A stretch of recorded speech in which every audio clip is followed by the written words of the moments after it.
What is an API? Actually একটা API কি? অনেকে এটা খুবই টাফ ভাবে নেয়, আসলে এটা কোনো টাফ টপিক না, খুবই সিম্পল একটা টপিক। আসলে টপিকও বলতে গেলে কি বলবো, এটা আসলে একটা লাইক সিস্টেম, যেটাকে আমরা বলি হচ্ছে এপিআই, অথবা একটা মেথড যেটাকে আমরা আসলে এপিআই বলে থাকি। কারণ হচ্ছে ধরেন আপনার লাইক একটা ওয়েবসাইট আছে, ওয়েবসাইটে দুইটা সিস্টেম থাকে, একটা হচ্ছে ফ্রন্ট এন্ড ইউআই আর একটা হচ্ছে ব্যাক এন্ড, তাই না? যেটা আমাদের ডাটাবেসের সাথে কমিউনিকেশন করে, লাইক লজিক্সগুলো ম্যানেজ করে, ওইটাই তো আমাদের ব্যাকএন্ড, তাই না? সো দুইটা পার্ট থাকে। এখন হইতে পারে আপনার মাল্টিপল সিস্টেমে, মাল্টিপল আর্কিটেকচারে আপনার ডিফারেন্ট ধরনের অ্যাপ্লিকেশন চলে, উইন্ডোজে চলে, লাইক ফোনে চলে, অ্যান্ড ওয়েবসাইট চলে, বাট সবগুলো লাইক অ্যাপ্লিকেশনের কাজ হচ্ছে একই। এখন এটা কি সুবিধা হয় না যে আপনি শুধু ব্যাকএন্ডে শুধু একটা কাজই করেন, যেটা আপনার লাইক সবগুলোকে ম্যানেজ করবে তিন জায়গাতেই, ফোনেও করবে, উইন্ডোজেও করবে, ওয়েবসাইটেও করবে? এটাই হচ্ছে আসলে এপিআইয়ের একটা স্মল লাইক এক্সাম্পল বলতে পারি। আসলে এক্সাম্পলও হলো না, আমরা আসলে এক্সাম্পলগুলো আস্তে আস্তে দেখবো এখন। ওকে, সো সর্বপ্রথম শুরু করি আসলে এপিআইটা কি। এপিআই আসলে ফুল ফর্মটা হচ্ছে আমাদের application, A for application, P for programming, and I for interface. একটা ইন্টারফেস মডিউল বলে থাকি আমরা এপিআইকে। আসলে অনেকে ভাবে এপিআই হচ্ছে একটা সেপারেট ডেভেলপমেন্ট। না, আসলে আপনি যদি অ্যাজ এ ব্যাকএন্ড ডেভেলপার কাজ করেন কোনো একটা ওয়েবসাইটে, আপনার জন্য ইজি, খুবই ইজি, শুধু ওইটা রেসপন্স টাইপ চেঞ্জ করে দেবেন, that would be fine. Okay, like এটাই হচ্ছে আমাদের এপিআই। আমি এটার আরেকটু লাইক নেক্সটে যাই। দেখেন এপিআইয়ের একটা সুন্দর এক্সাম্পল আমি এখানে ক্রিয়েট করেছি, সেটা হচ্ছে লাইক এপিআইটা কি? এপিআই লাইক একটা রেস্টুরেন্ট সিস্টেমের মতো। ধরেন এটা হচ্ছে আমরা, তাই না? আপনি ইউজার কী করলেন, একটা অর্ডার প্লেস করলেন একটা, অ্যান্ড লাইক অর্ডারটা কে নিল? অর্ডারটা নিল হচ্ছে আপনি রিকোয়েস্টটা করছেন, অর্ডারটা নিছে কে? ওয়েটারে, তাই না? সে কী করলো? সে সে ওই লাইক অর্ডারের ডিটেলসগুলো পাস করলো একটা শেফের কাছে, তাই না? কুকের কাছে পাস করলো। অ্যান্ড কুক কী করলো? তার কুকিং এরিয়াতে লাইক সে কুক করলো ডিফারেন্ট রেসিপিস, লাইক ওটা কী বলে যেন, সরি, এটা লাইক অনেক ধরনের লাইক ফুড, এগুলো মিক্স আপ করে করে একটা ফুড ক্রিয়েট করলো, তাই না? অ্যান্ড সে কী করলো? ওইটা আবার ওয়েটার হাতে দিয়ে দিল। ওয়েটার কী করলো? এটা নিয়ে চলে আসলো আপনার কাছে, লাইক এই যে পান্ডা ব্রোর কাছে চলে আসলো। দারুণ না বিষয়টা? সো এই যে মিডিলে আমি কি রাখছি? আমি মিডিলে রেখেছি হচ্ছে আমাদের ওয়েটারটাকে। কি সুন্দর স্মাইল করতেছে, দেখছেন? ওকে, সো আমি পান্ডা, আমার কাজ হচ্ছে একটা জিনিসের নিয়ে আসা। আমি চাচ্ছি আমি ফুড লাগবে, আমি রিকোয়েস্ট করছি ওয়েটারকে। ওয়েটার কী করছে? ওয়েটার ফুড লাইক ফুডটা লাইক কী করছে? ফুডের যে রিকোয়েস্টটা সে এটা পাস করতেছে, ওয়েটারটা হচ্ছে শুধু পাস করতেছে, ওয়েটার কিন্তু এটা কাজ করতেছে না, অথবা ওয়েটার কিন্তু এটা বানাইতেছে না।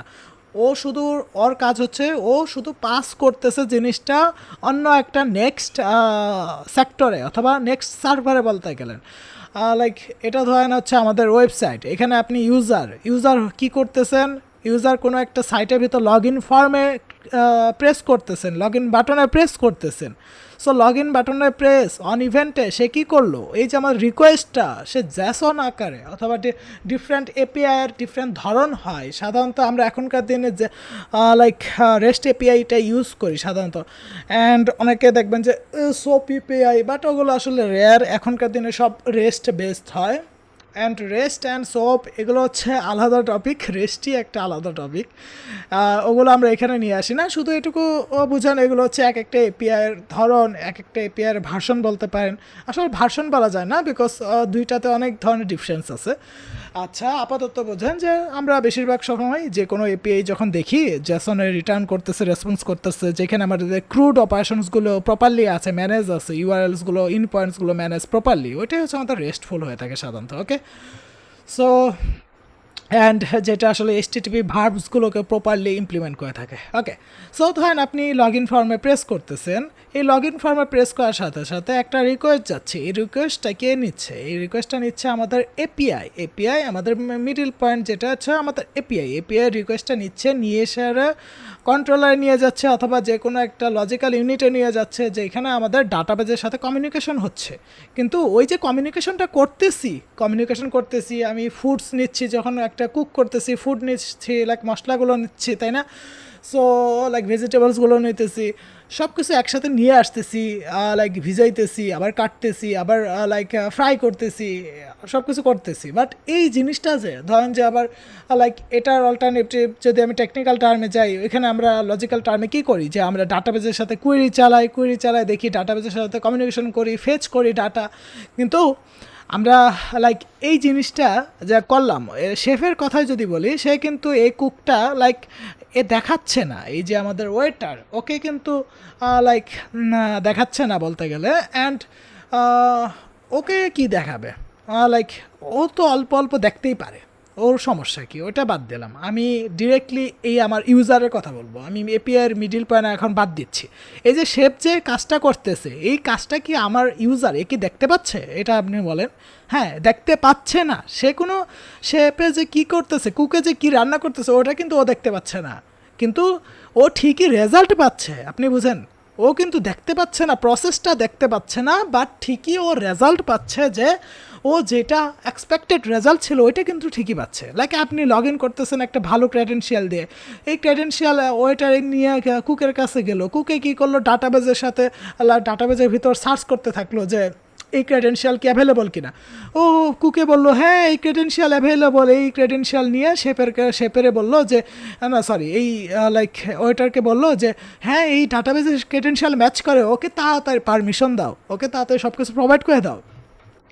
সো এটা যখন বললো, এই এপিআই কী করলো, দৌড় পাড়ে গেল গা হচ্ছে আপনার কাছে, দৌড় পাড়ে চলে আসছে আপনার কাছে, আইসা বলে যে হ্যাঁ এটা তো ম্যাচ করে, your log in is successful, এটা বলে দেবে। ওকে, এই জিনিসটা আসলে আপনি যেভাবে বুঝেন, অনেক ধরনের ওয়ে আছে বোঝানোর।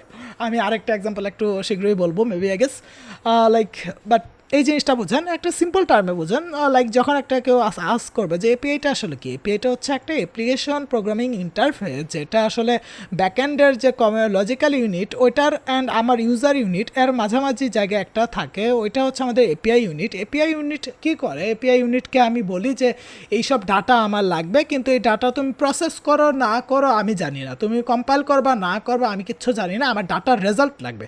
আমি যোগফল চাইছি, তুমি যোগফল দিবা, তোমার আমি জ্ঞান চাইছি না যে তুমি আমার যোগফল করতে এই যে নাম্বার 1 প্লাস নাম্বার 2 এই যে জ্ঞান দিতেছো, আমি এত জ্ঞান ট্যান বুঝি না, আমার যোগফল লাগবে। সোজা কথা, আমি 2+2 যোগফল চাইছি, তুমি ব্যাকএন্ড থেকে তাড়াতাড়ি যোগফল নিয়ে এসে আমার 4 রিটার্ন করবা, আমি ওইটা জানি না। এটাই হচ্ছে মূল কথা আমাদের এপিআই বলতে গেলে। ওকে, ও দেখাবে না, এপিআই কখনো দেখাবে না যে ও কীভাবে যোগ করতেছে, কিন্তু ও তোমাকে রেজাল্ট দিবে, এটাই হচ্ছে এপিআইয়ের কাজ। এখন আসেন আসলে এপিআইটা কেন ম্যাটার করে। কানেক্ট অ্যাপস অ্যান্ড সার্ভিসেস, হ্যাঁ অবশ্যই, লাইক ইনেবল অটোমেশন, হ্যাঁ let developer use other service, Google Maps, Stripes, হ্যাঁ এটা আমি একটা ইমপ্লিমেন্টেশন অথবা একটা এক্সাম্পল দিই। ধরেন এপিআইয়ের আরেকটা রিয়েল লাইফ এক্সাম্পল হচ্ছে, আপনি লাইক আপনি ফুড পান্ডা অথবা যে কোনো একটা ফুড ডেলিভারি, পাঠাও ফুড অথবা যে কোনো কিছু ইউজ করেন তখন, অথবা লাইক পার্সেলি ডেলিভারি করেন। সো আপনি তো দেখতে পান যে গুগল ম্যাপে ওই অ্যাপ্লিকেশনের ভিতরে আপনি ম্যাপ অপশনে তো দেখতে পান যে আপনার কুরিয়ারটা কোথায় আছে, অথবা ওই রাইডারকে আপনি ম্যাপের ভিতর দেখতে পান যে রাইডারটা কোন জায়গায় আছে ম্যাপের, তাই না? দেখতে পান তো। কিন্তু এখন এই জিনিসটা করতে গেলে কি লাগে, জিও ফেন্সিং থেকে শুরু করে জিও ফেন্সিং তো আলাদা জিনিস, লাইক আপনার জিওগ্রাফিক স্ট্রাকচার থেকে শুরু করে লাইক আপনার একটা সর্বপ্রথম জিনিস লাগবে, সেটা হচ্ছে একটা স্যাটেলাইট লাগবে। একটা ফুডপান্ডার মতো একটা কোম্পানি অথবা যে কোনো একটা লাইক ডেলিভারি কোম্পানি, সে তো আসলে ওইভাবে স্যাটেলাইট আপলোড করতে পারবে না, ও তো স্যাটেলাইট লঞ্চ করতে পারবে না। স্যাটেলাইট আচ্ছা, ও যদি ওর ক্যাপিটাল থাকেও স্যাটেলাইট লঞ্চও করে, স্যাটেলাইটটা ম্যানেজ করতে হয়, এক একটা ফিস আছে, এত একটা এক্সপেন্সিভ বিষয় যেটা। তাছাড়া লাইক অনেক ধরনের প্রোগ্রাম লাগবে, অ্যান্ড ওই যে ডেভেলপার লাগবে, ডেভেলপারের সংকট হয়ে যাবে, সংকট হবে না, ডেভেলপার আছে কিন্তু এত হায়ার কেন করবে, সে শুধু চাচ্ছে, সে শুধু সার্ভিস চালাচ্ছে, তার একটা ফুড ডেলিভারি সার্ভিস, ওর জন্য সে স্যাটেলাইট লাইক লঞ্চ করতে হবে, সেপারেট লাইক ইঞ্জিনিয়ার্স টিমটা কী বলে ইঞ্জিনিয়ার টিম ওকে হায়ার করতে হবে? অবশ্যই না। ও কি করবে, একটা পার্সন কি করছে, স্যাটেলাইট অলরেডি আপলোড করে রাখছে, ওই স্যাটেলাইটের অলরেডি টুলস আছে, ওই টুলসগুলো ম্যাপ সিস্টেম, ও ম্যাপের ইমেজগুলো নিয়ে এসে একটা ফুললি লাইক ওয়ার্কিং একটা রিলায়েবল একটা ম্যাপ সিস্টেম সে ক্রিয়েট করছে, অলরেডি ক্রিয়েট করা আছে একটা ম্যাপ। এখন ওই ম্যাপ কি করবে, সে ওটা ইমপ্লিমেন্ট করবে। এখন এই ম্যাপ অনেকেই প্রোভাইড করে থাকে, লাইক আমাদের গুগলের ম্যাপস এপিআই থাকে। বেশিরভাগ আপনি সিস্টেম দেখবেন যে আমাদের লাইক পাঠাও থেকে শুরু করে ফুড পান্ডা সবাই গুগল ম্যাপ এপিআই ইউজ করে বলতে গেলে। সো ওরা কী করে, ওরা আসলে করে না বলতে গেলে, গুগল যে কী করছে ম্যাপটা ক্রিয়েট করছে, ও কী করছে ওর একটা এপিআই সার্ভিস ক্রিয়েট করে রাখছে, যাতে কি হয় লাইক অন্যান্য থার্ড পার্টি ওইটা ইউজ করতে পারে। এখন কারণ কি, কারণ হচ্ছে অন্যান্য থার্ড পার্টিকে সে এপিআই কেন দিবে, ও ফুললি সার্ভিসটা কেন দিচ্ছে না? যদি ও ওর সোর্স কোডই দিয়ে দেয় তাহলে ওর বিজনেস কীভাবে চলবে? আপনি বিজনেস মডেলেও চিন্তা করেন, ও যদি সোর্স কোডই দিয়ে দেয় তাহলে গুগলের উপর রিলাই অন্য কেউ কেন থাকবে? তো এই জন্য লাইক গুগলেরও তো একটা ইনভেস্টমেন্ট ছিল যে এটা লঞ্চ করছে, স্যাটেলাইটস অ্যান্ড ইমেজার এগুলো নিচে বাই করছে, দেন লিগ্যাল ওয়েতে সব সেট আপ করছে, একটা ম্যাপ ইস্টাবলিশ করছে তারা। অ্যান্ড প্রতিনিয়ত তারা লাইক সবগুলো এরিয়া সিটি স্ক্যান করে, তাই না? সো এটা তো একটা লাইক লাইক কী বলে এক্সপেন্সিভ একটা বিষয়, তাই না? সো এই জিনিসটা সবাই তো আর করতে পারবে না, সব কোম্পানি তো অ্যাফোর্ড করতে পারবে না। কিন্তু গুগল কী করছে, একটা ছোটো স্মল অ্যামাউন্ট অফ একটা ফি সে চার্জ করে সে কী বলে যে আচ্ছা আমি তো অলরেডি এটা বানায় রাখছি এপিআই একটা সিস্টেম, এটার আমি একটা এপিআই মডেল বানায় আমি তোমাদের দিয়ে দিতেছি, তোমাদের আমি একটা কি দিয়ে দিব, একটা চাবি দিব, যে ওই চাবির মাধ্যমে তুমি এই আমাদের সিস্টেমে অ্যাক্সেস নিতে পারবা। এটাকে সাধারণত অনেকে বলে হচ্ছে এপিআই কি। ওকে, ওই যে কিটা দিচ্ছে, ওই যে চাবিটা দিচ্ছে, ওই চাবির মাধ্যমে কি করবে, থার্ড পার্টিকে কি করবে, ওই চাবিটা বাই করে লাইক গুগলের যে এপিআই গুগল ম্যাপের যে ইনপয়েন্টসগুলোতে আছে, লাইক ইনপয়েন্টসগুলোতে সে কী করবে, হিট করবে ওই লাইক এপিআই কি এর সাহায্যে।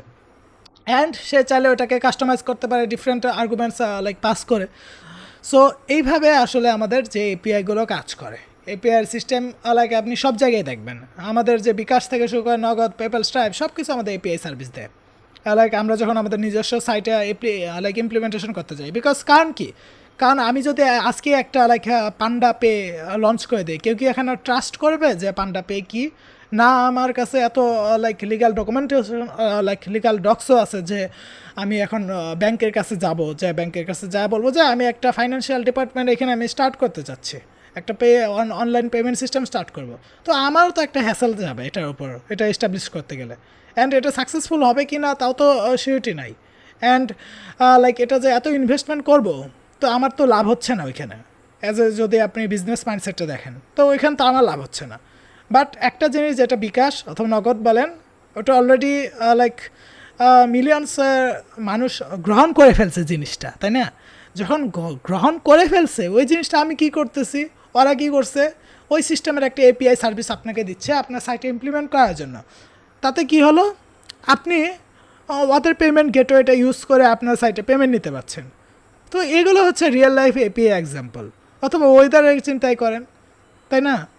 সব কিছুতেই একটা রিয়েল লাইফ এপিআই আছে, আপনি যদি দেখেন সব কিছুতে এপিআই অ্যাভেলেবল। সো বর্তমানে বেশিরভাগ জিনিসই আপনার like API, save time and money in development, যেটা আমি অলরেডি বলে ফেলছি এই জিনিসটা। সো এটাই হচ্ছে আসলে এপিআই লাইক এপিআই ডেভেলপমেন্ট কোনো হার্ড বিষয় না। আমি যদি লাইক আপনাকে বলি, আপনি যদি মার্নস্ট্যাকে থাকেন, মিনে থাকেন, অথবা যে কোনো কিছুতেই থাকেন, আপনি যদি নোট.js পান, আপনি শুধু কী করবেন, নোট.js থেকে ভিউ রিটার্ন না করে আপনি শুধু লাইক কী করবেন, ওইটাকে কী বলে, শুধু জ্যাসন আকারে ডাটা পাস করে দেবেন আপনার like and put, get, post এগুলো মেনটেন করে নেবেন, ডিলিট এগুলো মেনটেন করে নেবেন। তো আপনার রেস্টফুল পে হয়ে গেল। আপনি যে লাভেলে থাকেন সেক্ষেত্রে কী হলো, লাভেলে থাকলে আপনার লাইক আপনি ভিউ রিটার্ন না করে আপনি কী করলেন, একটা ভিউ ফাইল রিটার্ন না করে আপনি সিম্পলি শুধু জ্যাসন আকারে রেসপন্সটা রিটার্ন করে দিলেন, তো ডান, আর কিছু লাগে না। তো আর এপিআইটা ম্যানেজ করবে কে, ওটা ফ্রন্ট এন্ড ডেভেলপার ম্যানেজ করবে। আপনার কাজ হচ্ছে back end, as a back end developer আপনি হচ্ছে API developer, not a front end developer. Okay, এটাই হচ্ছে এপিআইয়ের সংজ্ঞা বলতে গেলে। অ্যান্ড খুব ইজিতে আমি ট্রাই করছি বোঝানোর, যদি এরপরও আপনারা না পারেন এটা আসলে দুঃখজনক বিষয়। অ্যান্ড আসলে দুঃখজনক বিষয় না, কারণ হচ্ছে অনেকে অ্যাজ এ বিগিনার এটা খুবই টাফ লাগতেই পারে, স্বাভাবিক বিষয়। আপনি এক কাজ করেন, এই ভিডিওটা আরও কয়েকবার দেখেন, বুঝবেন। Okay, so that would be like কী বলবো আমি, ওকে দ্যাটস এনাফ আজকের জন্য এইটুকুই। দেখা হবে পরবর্তী কোনো ভিডিওতে। সো ভালো থাকুন, সুস্থ থাকুন।